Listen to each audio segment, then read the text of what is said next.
रावेर लोकसभा मतदारसंघाच्या उमेदवार रक्षा खडसे यांच्या प्रचारार्थ चोपड्यात महायुतीच्या कार्यकर्ता मेळाव्याचे आयोजन करण्यात आले होते। या कार्यक्रमामध्ये रक्षा खडसे यांनी कार्यकर्त्यांना मार्गदर्शन करताना सांगितले, समाजामधील एकही घटक असा नसेल की ज्यांच्यासाठी केंद्र सरकार व पंतप्रधान नरेंद्र मोदींच्या माध्यमातून काम झालेलं नाही। ग्रामीण भागामध्ये घरकुल असेल, शौचालय असेल, मोफत धान्य असेल, बचत गटाच्या माध्यमातून योजना असतील, आज प्रत्येक घटकाला न्याय देण्याचं काम मोदी साहेबांनी केलेलं आहे। केंद्र सरकार आणि राज्य सरकारच्या माध्यमातून शेतकऱ्यांना बराचसा निधी उपलब्ध केला जातो, असे रावेर लोकसभा मतदारसंघाचे उमेदवार रक्षा खडसे यांनी सांगितले।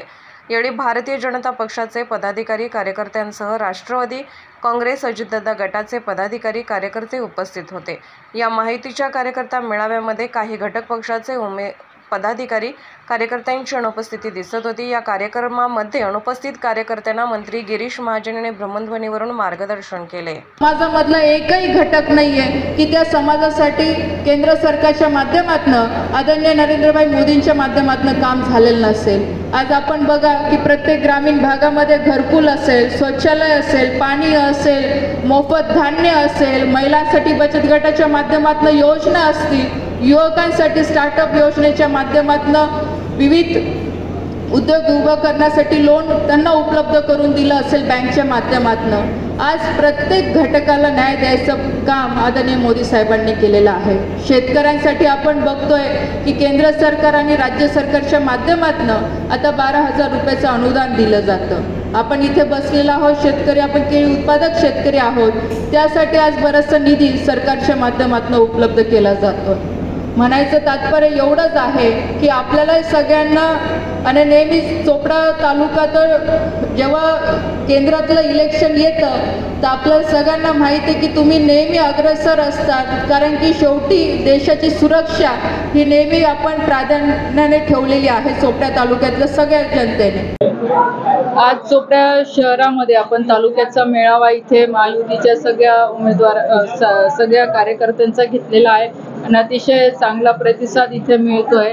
आपण बघितलं असेल की आता जवळपास 1 महिना आता या निवडणुकीच्या प्रक्रियेसाठी राहिलेला आहे आणि मागच्याच महिन्यापासून जेव्हापासून माझी उमेदवारी डिक्लेअर झाली तेव्हापासून आपण गावागावांना जाऊन भेटी देतोय आणि अतिशय चांगला प्रतिसाद लोकांचा जनतेचा आहे।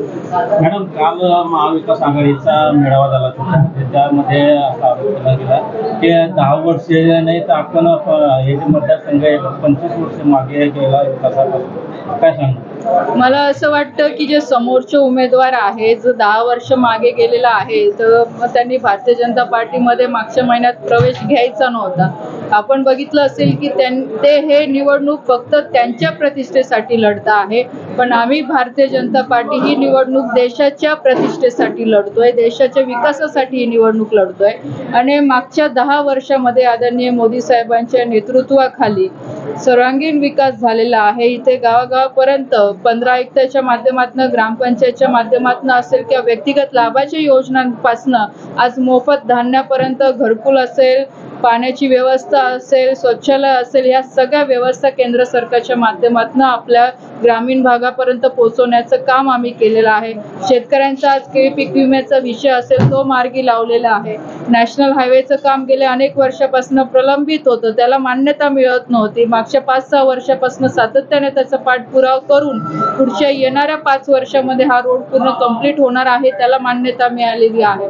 तर स्वाभाविक आहे की ह्या सगळ्या गोष्टींचा जो काही विकास आहे नक्कीच आम्ही केलेला आहे, तो फक्त कागदावर न ठेवता तो प्रत्यक्षामध्ये आम्ही करून दाखवलेला आहे। म्हणून समोरचे लोक आता काही टीका करतील तर त्या गोष्टींना तथ्य नाही। मॅडम, माजी मंत्री सतीश पाटील यांनी काल असं म्हटलं की 2014 मध्ये जी मोदी लाट होती ती लाट आता नाही आहे, त्यामुळे महाविकास नक्कीच त्यांना 4 जूनला जो निकाल येईल त्या माध्यमातून दिसेलच मोदी लाट होती की नव्हती।